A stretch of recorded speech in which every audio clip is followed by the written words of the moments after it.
the dark night lay darker with the stark contrast of lightning. A loud shriek broke the silence. Was the first sound of a girl born from 22 years, 1 month, 10 days, 17 hours and a few minutes. The reason I'm not so sure about the minutes is because when asked about the time of her birth, her mom said, "Dad, I don't remember. What I remember is that DD2 was telecasting another episode of Bunyad at that time, which I had to miss. Greetings, conference chair, friends, and dear guests. That was when the story, 5 point something, began.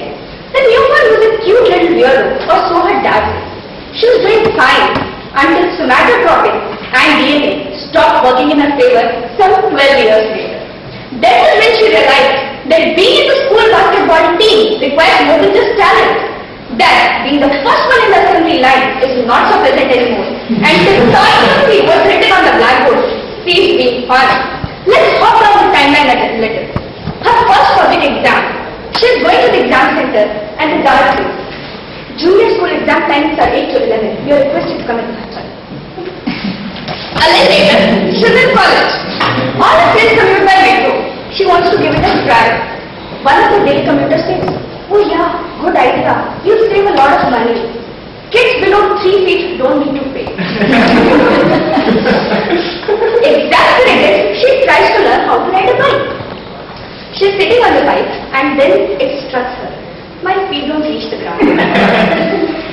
One turn left, one hit there and boom! Wait a minute, why there is no sound? That's because the bike has landed straight into the eyes, straight into the nose. Big, huge heap of garbage.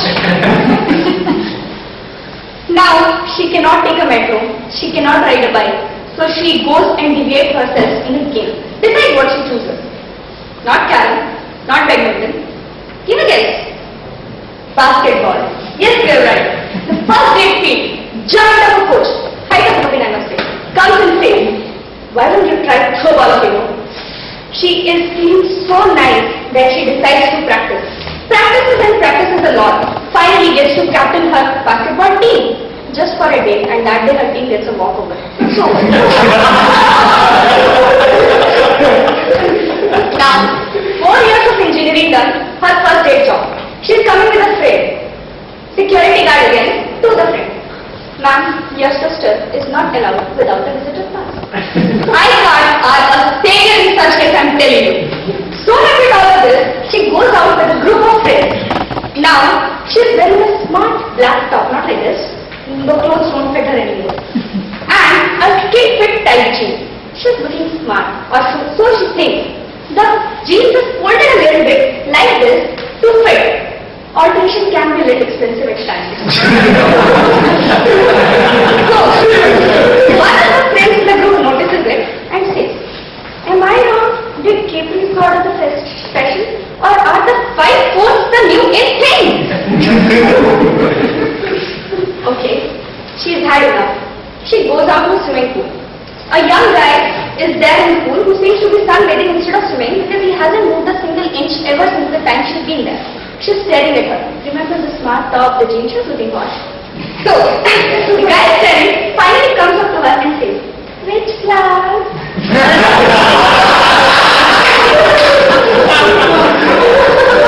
Back to the time, remember the dark clouds, thunder, lightning? Yes, right there. Now fast forward 22 years. Now, like any other Indian middle class parents, her parents are eager to have her married. The mom talks to her neighbor.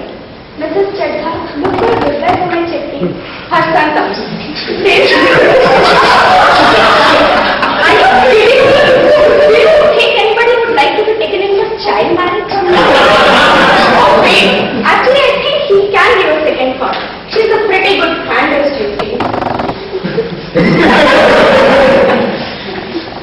She is visibly upset and goes to her psychiatrist and tells, everybody makes fun. The psychiatrist is a loving fellow. He goes and looks deep into her eyes lovingly and says, "Don't be ridiculous. Not everyone has met you yet." Oh, whenever this 1.9 centimeter tall girl has to write anywhere on a form in front of height column, she thinks, "I wish I could write 5 point something." Her wistful thinking, to be tall, to be walked down the path and see where she's going, to see her favorite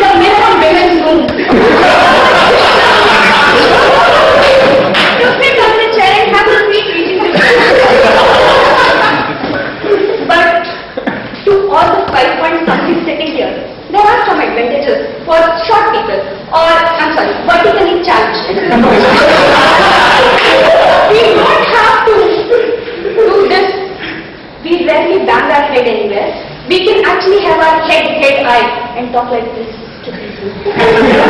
We don't have to change the light bulbs. Nobody asked us to get things on the top shelf. We always found it. And if all these 745, think of it, people. Nobody ever wrote a book on God of tall things. It was only God of small. And apart from this, now I'm remembered of a sweet short sentence written by a friend of mine on what we popularly call as a scribbling day. Choti, life is tough, but you'll always stand tall. Story got it over. For all the inquisitive souls sitting over here, those who are wondering what that something is in my 5 point something, it is 0. Over to you.